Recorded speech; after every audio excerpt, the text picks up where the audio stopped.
Yo nací dos veces, la primera 23 de agosto de 1938 en la ciudad de Cebú, Filipinas.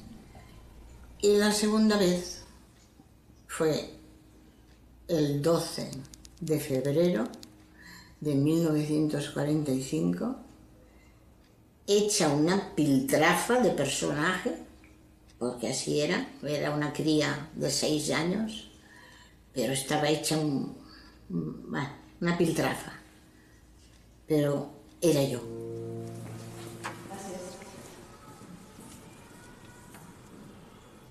Revisando la historia de España en Filipinas, se plantean varios interrogantes. ¿Qué pasó con los españoles en Filipinas durante la Segunda Guerra Mundial? ¿Quién era el filipino José Rizal? ¿Qué ocurrió con la primera multinacional española de la época, la Compañía General de Tabacos de Filipinas? ¿Qué papel jugó el franquismo en la Guerra del Pacífico? ¿Quiénes fueron realmente los últimos de Filipinas? Mi padre estaba en Filipinas, Manila, porque él era empleado de tabacalera. Allá llamaban tabacalera a Tabacos de Filipinas, a la Compañía de Tabacos de Filipinas. Y entonces aquí en Barcelona está la casa de la tabacalera y él trabajaba aquí. Pero al haber una vacante allá en Cebú, Manila, y entonces mi padre aceptó. Dijo, pues sí. De las empresas de los Marqueses de Comillas tiene lugar en Santiago de Cuba, cuando Antonio López, que después sería primer Marqués de Comillas, empieza con pequeños negocios, acaba casándose con la hija del que le ha alquilado los locales. La primera empresa que organiza es una naviera que lleva su nombre, Antonio López y Compañía, que tiempo después se transformará en Compañía Transatlántica y que será la encargada de llevar los soldados y el correo a las colonias españolas en las Antillas, Cuba y Puerto Rico básicamente. Y aprovecha que en 1881 el gobierno ha decidido desestancar el tabaco, que era una renta estancada en Filipinas, y crea la Compañía General de Tabacos de Filipinas. Y la podemos definir como la primera multinacional española. La Compañía General de Tabacos de Filipinas era con mucho la empresa más importante, era de hecho la que empleaba más gente después del Estado en Filipinas. Es como si entraras en la administración. O sea, se tenía la idea que entrar en la Compañía General de Tabacos de Filipinas era entrar en el funcionariado, porque era una empresa que no se podía hundir. La primera universidad de Asia fue también una universidad, en este caso de los dominicos, de los españoles, es decir, la presencia de los españoles, primero allí cuando se hablaba del Imperio Español, que no se ponía el sol, etcétera, era la Universidad de Santo Tomás, se fundó, si no me equivoco, en 1609, es decir, 400 años, la primera universidad de Asia. También había mucha gente que había estudiado con los españoles, o en la Universidad Española. El vasco Miguel de Legazpi fue el fundador de Manila. La colonización española duró 333 años y la religión tuvo una gran influencia en su expansión. Filipinas es el único país católico en el continente asiático.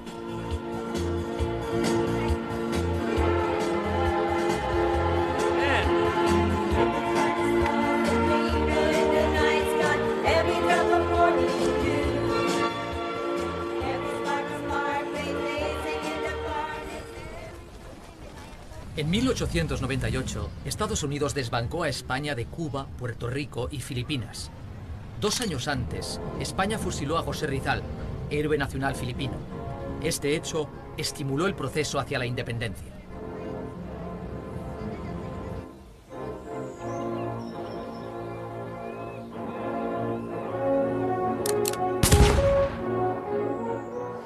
La película de Los últimos de Filipinas es unos que estuvieron luchando y que siguieron luchando y que no se creían que España había sido derrotada y estuvieron durante un año prácticamente ocupando una iglesia en Valer, en un sitio perdido, porque no se creían que nadie les dijera que España había firmado la paz, ¿no? Lo que quedaba del periodo español es lo que se llama la zona de Intramuros.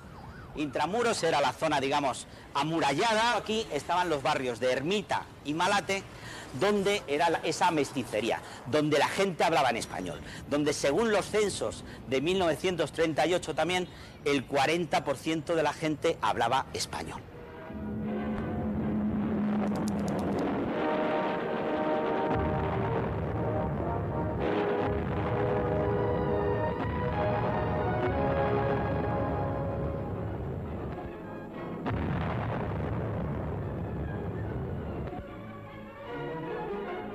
La guerra civil reverberó en Filipinas como si fuera algo vivido en España, en parte porque las comunidades españolas en el extranjero, como tantas otras que viven en el extranjero, viven lo español, lo de su propia patria, digamos, más intensamente incluso que los que viven ahí. En este caso, en el caso de Filipinas, a haber mucho dinero allí, había muy buenas condiciones económicas, la gran mayoría de la colonia española en Filipinas apoyó a los franquistas. Bien, entonces Andrés Soriano era el español, pero también el filipino más rico, llegó a tener 57 diferentes empresas, una de ellas es la San Miguel, la cerveza San Miguel, que se fundó en Filipinas y luego ha pasado en España. Pero según informes americanos del año 41 que llegaron al presidente Roosevelt, se decía que la 10ª parte del dinero recibido por Franco fue por Soriano. Pero no nos olvidemos que la principal empresa en Filipinas en esos años era la Compañía General de Tabacos de Filipinas. Esta compañía era la que contrataba a más gente en Filipinas después del Estado. Estaba implicada en todas las exportaciones de Filipinas. Esa compañía tenía mucho poder y en un momento determinado, por ejemplo, obligó a sus empleados a afiliarse a Falange.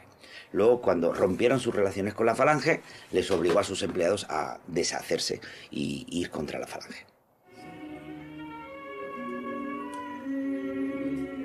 Hombre, yo tenía 10 años cuando se filmó esto. Pues yo, Tú, 9. 8, 9, sí. Tú vas a cumplir años ahora, ¿no? 64. Jones Bridge. Este es el puente de España. Sí, Así se llamaba, el puente de España. lo cambiaron a Jones. Durante la Guerra Civil Española, bueno, yo tendría entonces 9 años cuando estalló la guerra en el 36 en España. No sé si fue un tío nuestro o un amigo de papá, nos metió en la Falange, a nosotros los hermanos. Las hermanas eran Margaritas y los hombres eran Pelayos, Flechas y Cadetes. Y estábamos en la Falange y nos reuníamos en la iglesia de San Agustín en Intramuros. Y yo también pertenecía allí a la banda de trompetas. La Manila de entonces se llamaba la Tacita del Oriente, así se llamaba, la Tacita de Plata del Oriente. Yo no recuerdo haberlo pasado mal durante esa época hasta estallar la guerra japonesa. Y en ella se alzan edificios de alegre trazado. Su importancia comercial es innegable. Además de ser el primer mercado de diversas materias,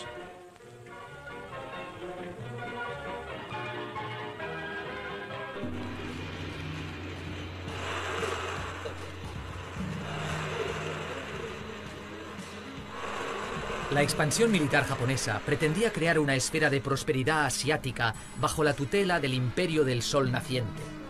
Japón ya ocupaba Taiwán, Corea y Manchuria, sin olvidar que Gran Bretaña colonizaba India y Singapur, Francia, Indochina, Holanda, Indonesia y Filipinas vivía bajo el protectorado de Estados Unidos. En 1941, el presidente Roosevelt da una nueva orden al general MacArthur: tomar posesión de las tropas americanas en Filipinas y preparar los ejércitos para el combate.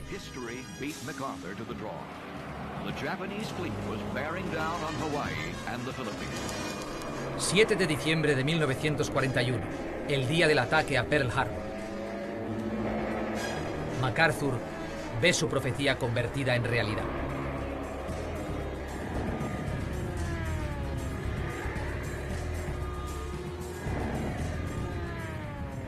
Pero me acuerdo que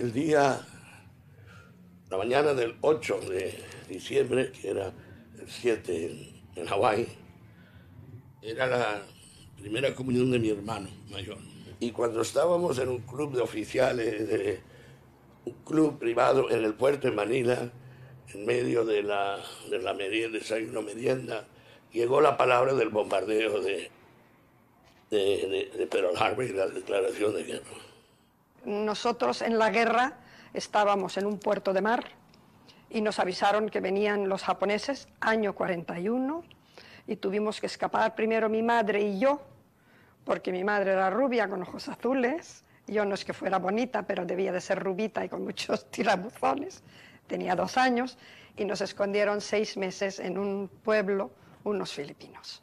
Y allí estuvimos y mi padre y mis dos hermanos escaparon con un coche que le quedaba a mi padre, que metió en ese coche lo que pudo, lo último que pudieron sacar, porque no hubo tiempo para sacar nada, y escaparon.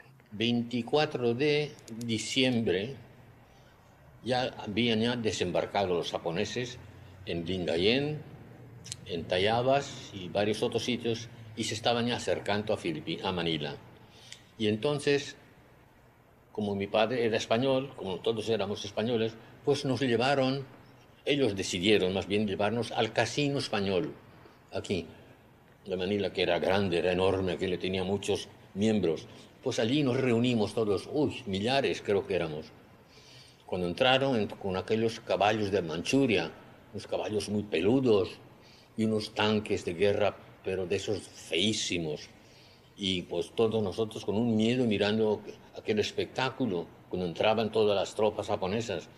Y se declaró Manila una ciudad abierta, así lo llamaban, Open City, ciudad abierta.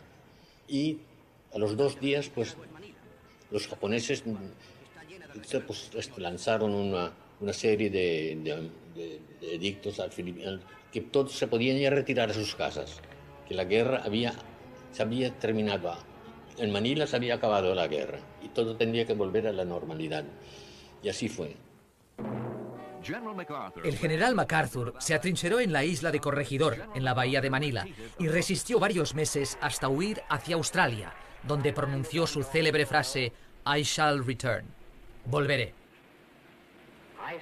Dije al pueblo de Filipinas cuando me fui, volveré. Japón entró sin ninguna dificultad. Bueno, habían muchos que quedaron, que estaban a favor de los japoneses, porque había un elemento fascista aquí, bueno, de la falange. El cónsul general era falangista, del Castaño, y Antonio Piñón metió la pata cuando, con la caída de Corregidor, él felicitó una enhorabuena a los japoneses en nombre de los españoles en Filipinas. Y en las provincias esto causó algunos mal efectos y más de un español murió en provincias a causa de esto. El régimen de Franco y el régimen japonés en esos momentos eran aliados. Los españoles fueron el régimen de Franco fue el país que más ayudó al régimen japonés en su esfuerzo de guerra, en la Guerra del Pacífico. En Europa, Adolf Hitler se reunía en Hendaya con el dictador Francisco Franco, que firmaba en secreto el Pacto Anticomintern con la Alemania nazi, la Italia fascista y el Japón imperialista. Aquí en Hendaya, el Führer se reunió por primera vez con el caudillo.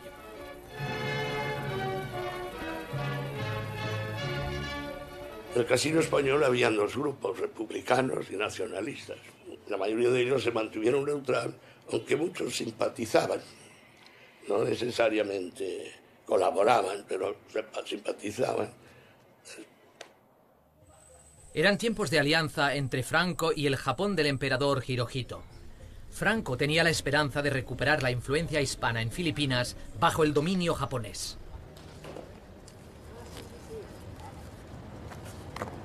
La ocupación japonesa fue un tiempo de reajustes.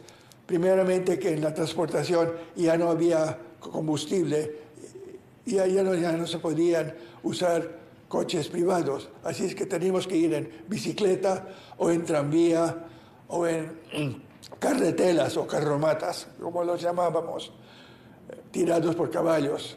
También perdimos nuestros derechos civiles, es decir, no teníamos derecho de libertad de expresión y se nos prohibía escuchar a las radios que no fuera de los japoneses. No, las familias de origen español, como España era un país neutral, estaban fuera, no fueron internados.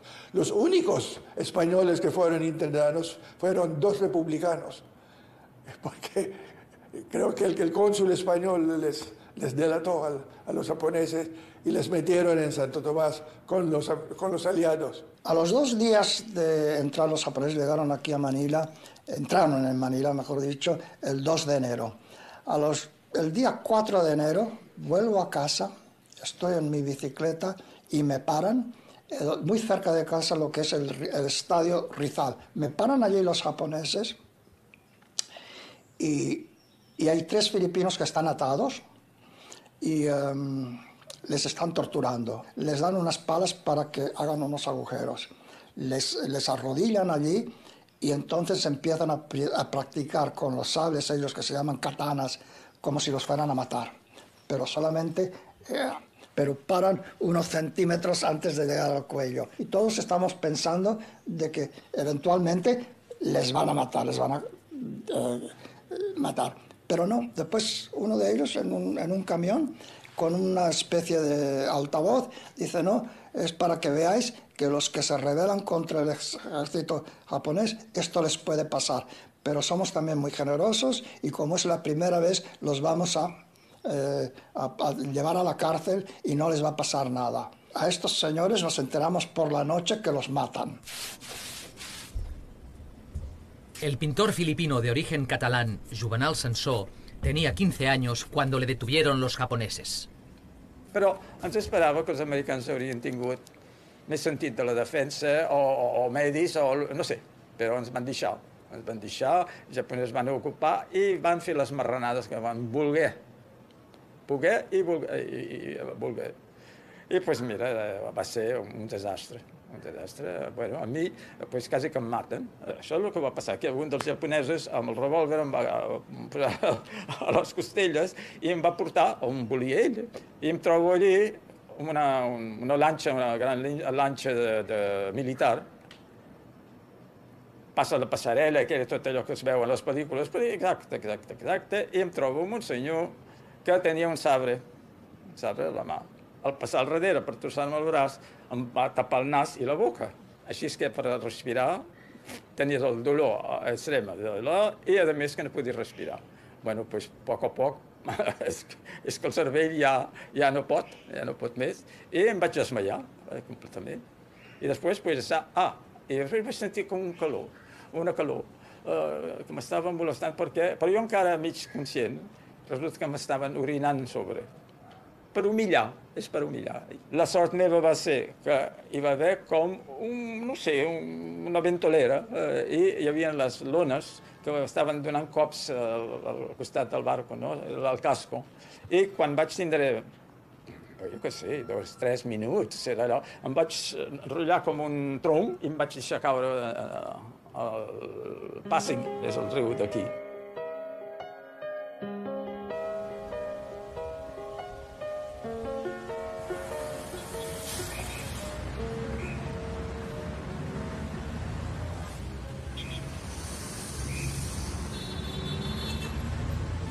Los japoneses, en realidad, nunca llegaron a ocupar totalmente el extenso archipiélago filipino. Pronto apareció la resistencia y la guerrilla, donde los españoles, vascos en especial, tuvieron un gran protagonismo. Finalmente sé que hay guerrillas también ya en Manila y me uno a ellos. ¿Cómo me detuvieron? Bueno, yo estaba en Baguio y en un día eran 2 filipinos, boxeadores, que llevaban armas y que dijeron que el teniente Toshio Tetsuka te quiere hablar solamente por 15 minutos. Me llevan 4 soldados, me atan y me llevan al sitio donde tenían la prisión. Me torturaron. Depende hasta dónde quiere llegar uno a qué es la tortura. Si maltratar es pegarme, hasta con un bastón, sí. Si es darme puñetazos y golpes de karate, de jiu-jitsu, tirarme y todo esto, sí. Esto lo hicieron muchas veces. Les pregunto, what's going to happen to me? ¿Qué me va a pasar a mí? Y me hacen así. O sea, que me van a cortar la cabeza. Es la noche triste de Miguel Pérez Rubio. Creía que verdaderamente al día siguiente me llaman. Pero al día siguiente, muy, muy temprano, a eso de las 5 de la mañana, nos llama otra vez Tetsuka. Me dice, bueno, no decir nada de lo que os ha pasado aquí. No contar a nadie, ni quién está aquí, ni qué os ha pasado. Si contáis algo, volvéis aquí y ya no vais a salir nunca más.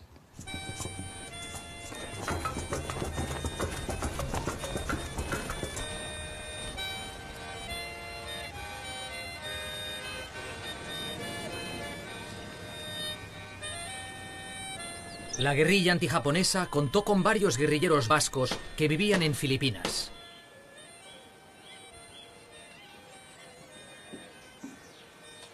Mi abuelo fueron a Filipinas y regentaban el Hotel Bilbao, en el propio Iloilo. Entonces, el 31 de julio de 1909, San Ignacio de Loyola crearon el primer bachoqui en Iloilo. O sea, mi abuela y todas las mujeres hicieron una icurriña con los colores rojo, blanco y verde. La cosieron ellos en una curriña muy grande y la pusieron en la balconada del Hotel Bilbao, y el bachoqui lo denominaron Euskadi. Y mi padre, bueno, pues tenía unas ideas muy claras, era un hombre muy decidido, muy claras, y eso, y con su hermano Pedro deciden alistarse en las guerrillas en Filipinas. Mi padre fue guerrillero, al mando, vamos a decir, de Higinio Uriarte, un vasco de aquí, que era hacendero, tenía allí sus haciendas. Hay un montón de vascos que se pusieron ahí en las guerrillas en Filipinas bajo las órdenes, era con los americanos en contra de los japoneses. Y además, mi padre me dijo que cuando terminó la guerra, los americanos, o sea, América, les ofreció un puesto en el ejército americano.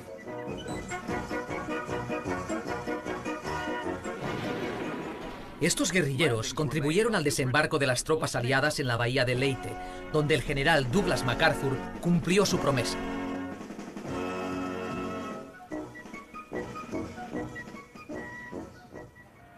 Pero el camino hacia Manila iba a ser largo y sangriento, como recuerda uno de sus protagonistas, el sargento de paracaidistas Kenneth Fuller, ahora pastor pacifista retirado en Bacolod, en la isla de Negros, que fue justamente territorio de la guerrilla vasca.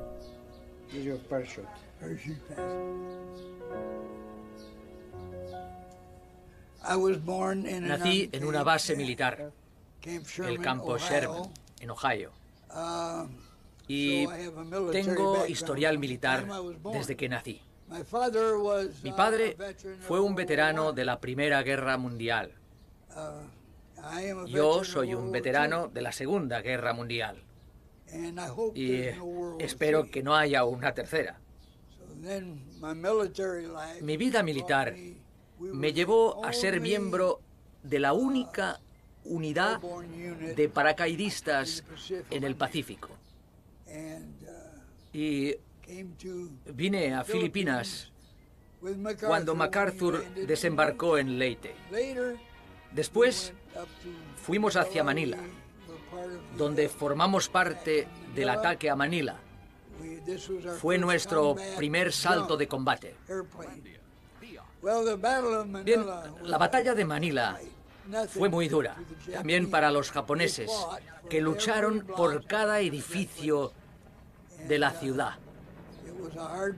Fue un duro combate, calle a calle, casa a casa. Y nos costó mucho tiempo limpiar Manila.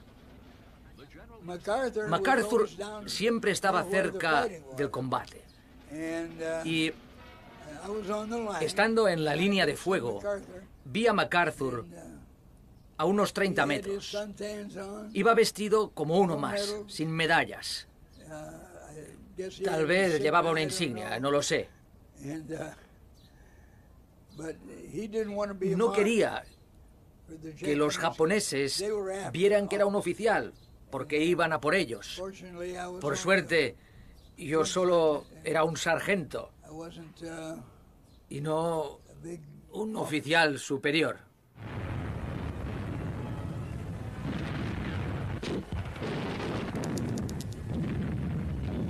Sí, para 7 o el 8 empiezan los americanos a bombardear el sur de Manila. Y entonces es cuando Yamashita, el general Yamashita, instruye al almirante Iwabuchi, que estaba encargado de las fuerzas militares japonesas en Manila, de que evacúe Manila inmediatamente. Iwabuchi hizo todo lo contrario. Abrieron todas las bodegas que tenían ellos, o los almacenes, donde tenían todas los alimentos que tenían, y toda la cerveza y se emborrachaban, estaban borrachos completamente. Y ya ellos les dieron, pues, les dio Iwabuchi a quemar Manila. Muchos civiles fueron tomados como rehenes en la batalla de Manila, con violaciones y asesinatos. Pusieron a todas las mujeres en el Bayview Hotel y a todos los hombres en el Manila Hotel.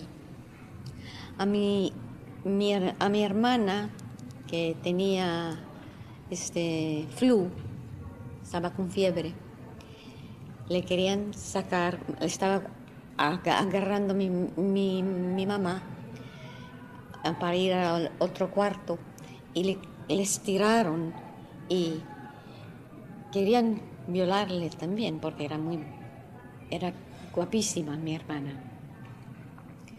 Y mamá, gracias que tuvo la mente y les dio, Kodomo, es muy joven y tiene TB.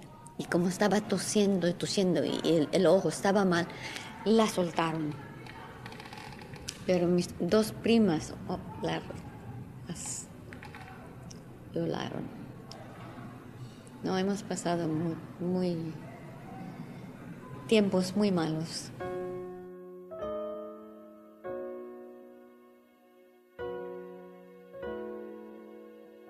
Mi hermano mayor fue degollado por los japoneses y el resto de mi familia muere en Vito Cruz. Porque lo que hacen los japoneses cuando cogen a mi familia y a todos los que estaban allí, porque habían como unas 40 personas, los cogen a todos y los meten en 2 cuartos. Y entonces empiezan a poner muebles para que no pudieran salir. Cuando mi padre empieza a ver que la casa estaba ardiendo, que es lo que hacían los japoneses, tratar de poner a la gente en una casa y prender fuego a la casa para así no os ahorráis de utilizar balas y todo lo demás. Entonces vamos a tratar de romper la puerta, vamos a hacer todo lo posible para abrir las puertas, y que lo logran, y entonces vamos a salir por distintos sin mirar ni tratar de salir en grupos, porque entonces pueden concentrar el fuego o los soldados pueden ir con los verdes. Si cada cual tratar de separarse lo más de todos los demás para ver quién puede hacerlo. Desgraciadamente, nadie de mi familia, hubo 4 supervivientes. ¿Y quién muere? Pues muere mi padre a la edad de 58 años, mi madre a la edad de 48 años, mi hermano Javier con 23 años, mi hermana a los 17 años, y después una tía que muere también con bayoletazos, como mi madre, y después mi otro tío y tía mueren porque son ya bastante viejos y no pueden salir de la casa. Entonces lo que pasa es que mueren por el fuego, quemados. Hay que poner 3 ametralladoras delante de él y que salgan todas las mujeres, y cuando salgan a matarles todas. Este señor, este americano, este japonés que se enamoró de mi prima, nos dejó salir y no nos mataron. Antes del día 3, como un mes o 2 antes, nos pusieron que no andemos mirando fuera de las ventanas. Creo que era cuando ponían las bombas incendiarias o algo así. Y en los últimos días, antes del fin de enero, pues allí, de todas las casas, sino cortinas, periódicos, tapado todo. De vez en cuando escuchábamos. Y enfrente vimos una vez un carretón lleno de muertos. Grande, un carretón grande. Algunos estaban vivos aún. Después vino un hombre que decía que él era de la Cruz Roja, pues allí mismo le mataron, le pusieron la bayoneta en el mismo así, y le tiraron en el carretón. Y eso pasaba, creo, por las calles de la ermita, recogían a esos que andaban aún fuera y no obedecían las órdenes de ellos. Y eso. Del Bushido, no nada. unos sangrientos desgraciados, ¿no? Que la mayoría, casi todos murieron en la lucha. A los civiles los agregó a San Agustín y los filipinos los llevaron a Fuerte Santiago. Habían cerca de 3.000 filipinos. Españoles y tercernacionales, portugueses, irlandeses, algún otro que habían aquí. Después les pusieron aquí en un refugio grande frente al Palacio del Gobernador, donde los mataron a todos. Con bombas, gasolina en los túneles de ventilación y bombas de mano, y liquidaron a todos menos dos, un cura y otro español civil. El cura que sobrevivió era un agustino Recoleto, una orden religiosa española con más de 4 siglos de presencia en Filipinas y con sede central en Valladolid. Lo más trágico ocurrió en el mes de febrero del año 1945. Este es realmente un desenlace trágico, dramático, y todos los adjetivos que se ponga pues son pocos. O sea, a medida que los japoneses veían que iban perdiendo la guerra, pues entonces comenzó pues, una destrucción de Manila. Entonces, 2.000 hombres son llevados desde San Agustín de Manila hasta el Fuerte Santiago. Y allí pasan un par de días siendo maltratados y mal alimentados.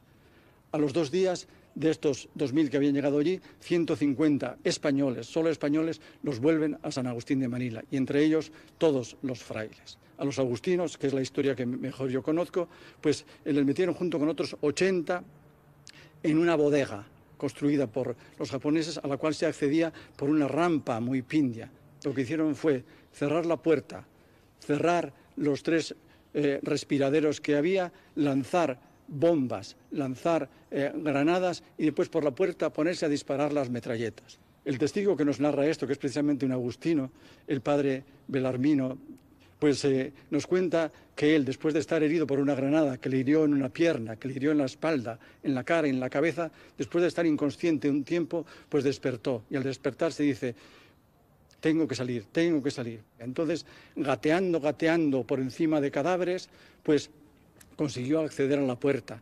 Esto le ayudó un laico llamado Rocamora, y entre los dos abrieron un boquete y así ellos pudieron salvar las vidas. Pero claro, tenían miedo a salir porque los japoneses estaban fuera. Entonces ellos se quedaron dentro de este refugio, allí heridos sobre cadáveres. Estuvieron pues desde la noche del 19 hasta el día 23, que llegó la liberación de Manila. Allí estuvieron sin comer, sin beber, sin alimentarse, y para curarse las heridas lo que hicieron, el padre Belarmino, que iba en hábito, pues se rasgó el hábito y con la tela del hábito se fue vendando las distintas heridas, y así consiguió sobrevivir hasta el día 23. Pues dice: ya no puedo más, que si me matan, que me maten, salimos. Entonces, a gatas, fue tratando de buscar un lugar donde encontrar agua, hasta que finalmente esto lo encontró, y allí pues bebió agua, y después con una lata llevó al compañero que estaba en el refugio, y ya después desde ahí ya salieron los dos, y poco después llegan los bombarderos americanos, y al llegar al edificio donde ellos estaban, pues ya les vieron, les mandaron salir, y ellos vieron pues que esa era realmente la verdadera liberación, y que para ellos en ese momento pues comenzaba una segunda vida. El consulado español estaba en Paco, en la Neutral, el embajador había salido con su familia y se fueron, si no me equivoco, al convento de la Concordia, que eran españolas, y dejó un staff allí, unos jóvenes de la juventud, no sé, creo que se llamaba la Hons, a defender el consulado. Pasó una patrulla japonesa y hay diferentes rumores. Hay uno de que estos jóvenes entusiasmados llevaban unas pistolas y que al pasar la patrulla, que trató de unos, disparó y entonces volvió a otros, ¿no? Y no se sabe, porque el único sobreviviente exactamente era una niña que está ahora en Barcelona, Aguinella. Fuimos al consulado porque dijeron la gente que en el consulado había refugio abajo del edificio y podíamos refugiarnos en el refugio. pero no sirvió, no sirvió. Fuimos allí y estuvimos los días que estuvimos, que no sé cuánto tiempo pasó, desde que salimos de casa hasta que fuimos allí. Es decir, en febrero de 1945 es la constatación de que ha habido una masacre de españoles en Filipinas. Cuando entraron los soldados japoneses, nos hicieron poner a todos en fila india. Y de uno en uno, sí. Fue cuando nos clavaron las bayonetas a todos, a todos. Tú suma aquí 4, más 6, más 2 son 8. Los de la cabeza, según el médico, hay 16. Pero claro, han pasado los años, las cosas pues sí se han puesto, que ya no sé. Yo no tenía fuerzas. Al no tener fuerzas me caía al suelo. Y entre medio de todos los que iban cayendo y cayendo, pues yo al cabo de un rato, cuando ya no oí ningún ruido, ni ningún paso, ni grito, ni nada de dentro del consulado, salí afuera.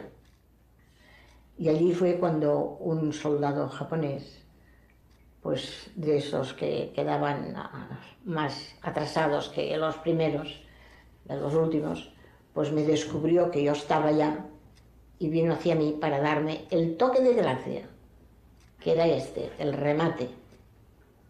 Pero entonces yo levanté la cabeza y fue cuando el arma hizo un corte, pero en el hueso.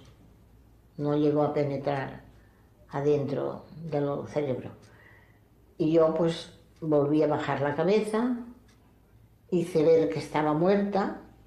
Yo misma me pensé, no levantes la cabeza, que crea que estás muerta. Y en aquel rincón, toda encogida, me pasé toda la tarde, toda la noche y hasta la mañana siguiente, que vinieron los de la Cruz Roja a salvar a los heridos si habían heridos, si habían muertos, pues a recogerlos. Pero de allí no salió nadie más. Nadie más. La ciudad de Manila ha quedado reducida de las murallas, de 10 metros de espesor. Los japoneses se han entregado a los últimos atentados. Después de despejar la parte norte de la ciudad, los cañones... La masacre de españoles en la batalla de Manila incidió en dar un giro al gobierno de Franco respecto al Japón. Pasamos de aliados a masacrados, y España declaró la guerra a Japón. A partir del verano de 1944 ya quedaba claro que Hitler no iba a ganar la guerra, no se sabía exactamente cómo iba a ser la paz y Franco estaba buscando ya pensando en la posguerra. Pues sobre todo en el mes de enero estaban que no sabían exactamente cómo jugar la carta japonesa y lo que les vino muy bien fue la masacre de Manila, como ellos mismos dijeron. Habían avisado antes como una forma, como una excusa para acercarse al bando americano. España intentó declarar la guerra a Japón y lo que pasó en esos momentos es que ya dijeron tanto los americanos como los británicos que no había solución. Por ejemplo, los británicos dijeron, bueno, pues si ustedes quieren declarar la guerra, decláransela, por favor, a Hitler, que está más cerca que con la División Azul. Mi tío fue kamikaze. Mi madre tenía a su hermano pequeño, que era excelente estudiante. Fue reclutado voluntariamente al ejército que buscaba los jóvenes pilotos. Y volvió y diciendo, pasado mañana me voy a morir. Tenía la mano hinchada porque había cortado para sacar sangre, para escribir testamento. Es una costumbre japonés, con sangre cuando te vas a morir o algo. Dijo también que cuando me marcho, moveré las alas del avión 2 veces. Será yo. Pues 1 hora más tarde, mi madre y los hermanos también sintieron un rugido muy fuerte arriba en el cielo. Y había un avión que hacía 2 veces. Y mi madre gritó, llorando, es Teichi, Teichi, Teichi, su nombre, Teichi, Teichi, llorando, y se fue a atacar a los americanos en Okinawa, que se encontraba en la fase última de la guerra, y el día 12 de abril, parece, se murió.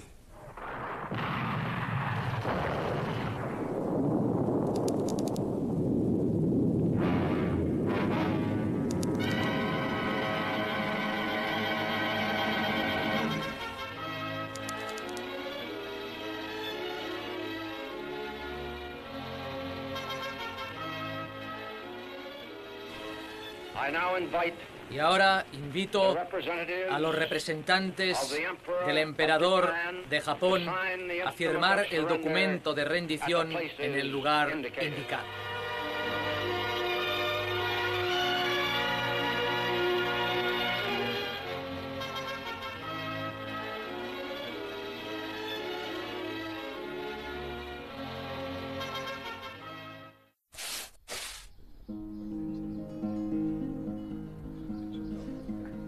Cada vez que veo esa fotografía que huye del cliché de la alfabía, miro a ese niño que hace de vigía.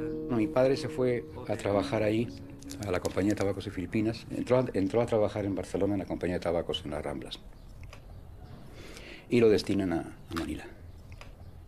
Bueno, durante la ocupación japonesa yo estaba en gestación. Y mi madre decía que lo más incómodo, porque la ocupación fue suave, por lo menos para los españoles, en Manila, y que lo más incómodo para ella, que cada vez que pasaba por delante de un sitio oficial, que eran muchos por lo visto, que tenía que agacharse y saludar a cada soldado, ¿no? Varias veces, ¿no? Y temía por el niño en gestación que estaba dentro, ¿no? Porque nací en el 43 y en plena ocupación japonesa. La casa de mi abuela fue tomada como cuartel general de los japoneses, o uno de los cuarteles que tenían los japoneses ahí. Y bueno, cuando ya regresa MacArthur con todo su ejército, arrasa la ciudad y mi casa también queda totalmente hecha polvo. Y bueno, pues inmediatamente se reconstruyó la ciudad, quedaron ahí en pie 2 o 3 cines y venían todas las películas de Estados Unidos. Y claro, era un contraste muy grande ver todo ese espectáculo de las películas de Hollywood de esos años y luego salir del cine y ver la realidad de una ciudad prácticamente en escombros.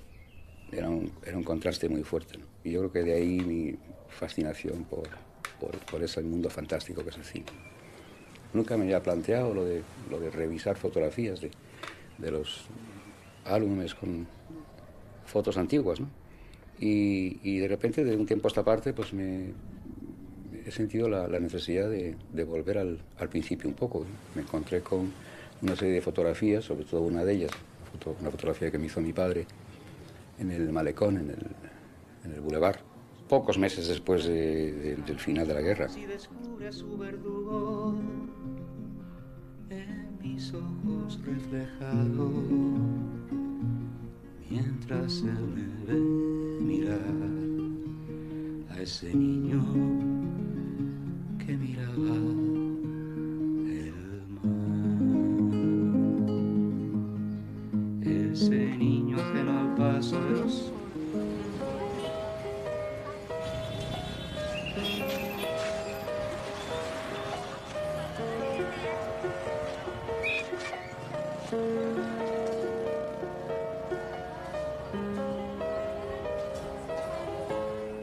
¿Han pedido perdón los japoneses por la batalla de Manila? No, ni por nada que hicieron en Filipinas.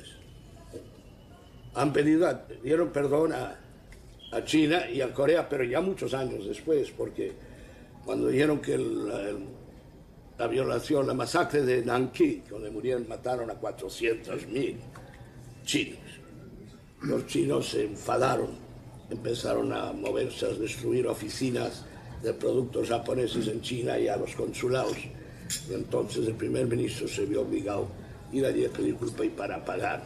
Los americanos, en general, no están conscientes de la bomba atómica y el efecto tampoco. No han pedido perdón porque la gente americana hoy día todavía creen que era una cosa normal, una cosa buena. El Museo de la Bomba Atómica en Estados Unidos, a la entrada es Marilyn Monroe, que vaya. Ya entiendes lo que pasa en la cabeza de los americanos. Era una cosa buena para ellos. En el cementerio americano de Manila reposan 17.206 soldados estadounidenses que dieron su vida lejos de su patria.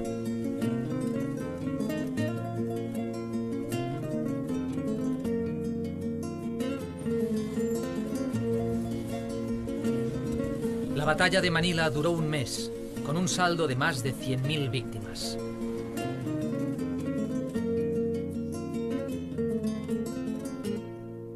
De esta tragedia, hoy día se conserva un memorial en el convento Museo de San Agustín.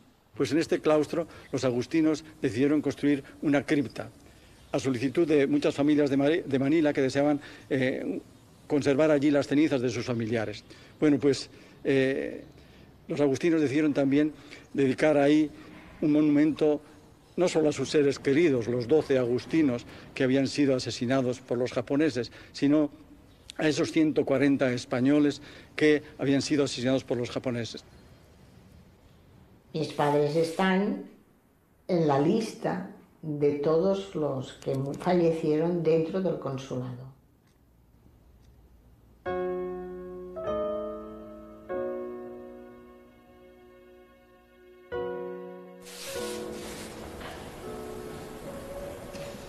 De la Compañía General de Tabacos de Filipinas quedarían tan solo sus cenizas, a no ser por la elaboración de cigarros en Manila por parte de una empresa filipina. Una de las dimensiones de la Compañía General de Tabacos de Filipinas es que facilitó, digamos, el flujo migratorio que pudo haber, digamos, entre España y Filipinas a finales del siglo XIX y después también durante el siglo XX, de manera que todo un conjunto de familias hispano-filipinas tienen todas una cierta relación, mayor o menor, con la Compañía de Tabacos de Filipinas, porque hizo posible, digamos, la existencia de este flujo migratorio en un y otro sentido. De hecho, la Compañía General de Tabacos de Filipinas, mientras existió, cumplió la función de una especie de, digamos, del consulado filipino, particularmente, digamos, en Barcelona. Barcelona, concretamente, la sede social, aquí pasaba gente, se formaba, y a Filipinas. Normalmente eran cargos de representación, eran pues el subadministrador, interventores, los que estaban en las haciendas, los directores de las haciendas, directores de fábrica y además técnicos tabaqueros que venían muchos de ellos de Santander. Todo ese quehacer familiar a través de esa Compañía de Tabacos de Filipinas, fundada por don Antonio López, primer marqués de Comillas. Es verdad que murió al poco tiempo de su fundación, pero dejó la semilla para que sus continuadores, en el nombre que con orgullo llevaban, el segundo marqués de Comillas y el tercero, fueron también presidentes de la Compañía de Tabacos de Filipinas. Y esta compañía, pues con la evolución de los tiempos, aun cuando fue tan importante en el siglo XIX e incluso en el XX, tendió hacia la nacionalización y a partir de esos momentos, pues el nombre de Comillas pues fue desdibujándose. Un año después de la guerra, Franco repatrió a muchos supervivientes españoles. Llegaron a Barcelona a bordo del Plus Ultra. La niña Ana María fue recibida como una heroína. Ellos fueron los verdaderos últimos de Filipinas. Me hice adulta enseguida. No tuve infancia. No. No conocí a mis padres. Mejor dicho, los habría conocido, pero la memoria se borra. y me quedé solo yo sola. Aunque fueron 50 días de viaje, de allá hacia aquí, no me acuerdo.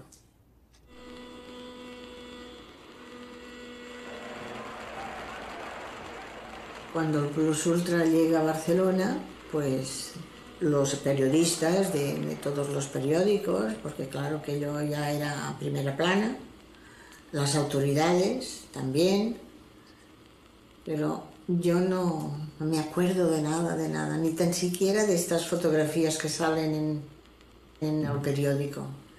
Y pienso que es bueno, que he tenido mucha suerte en todo. Hasta de entonces, que estaba mal, tuve la suerte. La primera, perder la memoria. Esa fue la mejor. Cada noche yo doy gracias a Dios por las 2 vidas que me ha dado. Pero eso sí, 2 vidas. La primera fue corta, la segunda es más larga. Pero gracias por haberla tenido, porque si no, una vida corta. Pero como me dio la segunda vida, pues esta es larga. Que está poniendo en marcha su reloj, no es consciente de que incuba el mar de aurora